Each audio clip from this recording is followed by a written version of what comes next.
சத்யா சத்யா என்னமாச்சு? அந்த சுடுகாட்டுல பார்த்த பையன் வீட்டுக்குள்ள இருக்காங்க. ரூமுக்குள்ள சுடுகாடா? அதே பையன் தலைகீழா தொங்கி என்ன பார்த்து சிரிக்கிறாங்க.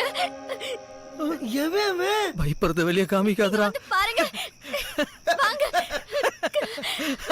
வாங்க please.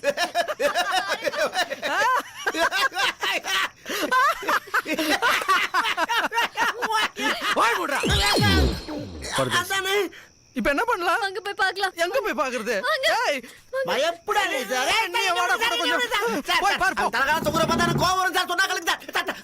இங்க இருந்து 2 அடி தான் இருக்கு. போலீஸ் நீங்களே பார்க்கலாம்ல, என்னையே தள்ளி விடுறீங்க. உனக்கு ஒரு அடி தான்.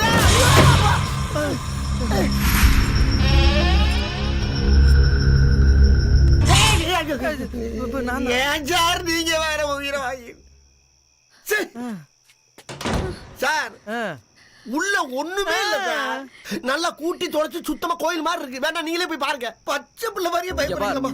இந்த மாதிரி அடிக்கடி பயந்துட்டு இருந்தா என் வேலையை என்னால ஒழுங்கா பார்க்க முடியாது. முதல்ல இந்த வீட்டை காலி பண்ணலாமா? இல்ல இல்ல இல்லங்க, இனிமே நான் பயப்பட மாட்டேன்.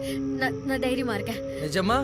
தைரியமா போய் படு. நான் பயந்தது யாருக்கும் தெரியல. ஐயோ நீங்க தைரியமா போங்கம்மா. சார் உங்க ஒய்ஃபு மேல ஒரு தப்பும் கிடையாது. அவங்க பயப்படுறதுல அர்த்தம் இருக்கு.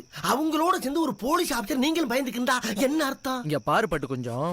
என் தலைவருக்கு பாம்புனா பயம், எனக்கு பேய்னா பயம். ஒவ்வொருத்தருக்கும் ஒரு பயம். I know everything. கட்டரம்பு கபடைக்குள்ள போனா கூட தான் பயம். நான் என்ன சொல்ல வரேன்னா, ஒரு கூட்டு குடும்பத்துல வாழ்ந்துக்கு இந்த புள்ளைய கல்யாணம் பண்ணி கூட்டி வந்து தனியா வீட்டுல வச்சுட்டு நீங்க பாட்டுக்கு வேலை வெட்டிட்டு வந்து போய்க்கிண்டா அந்த அம்மா பீதியாகாம என்ன பண்ணும்?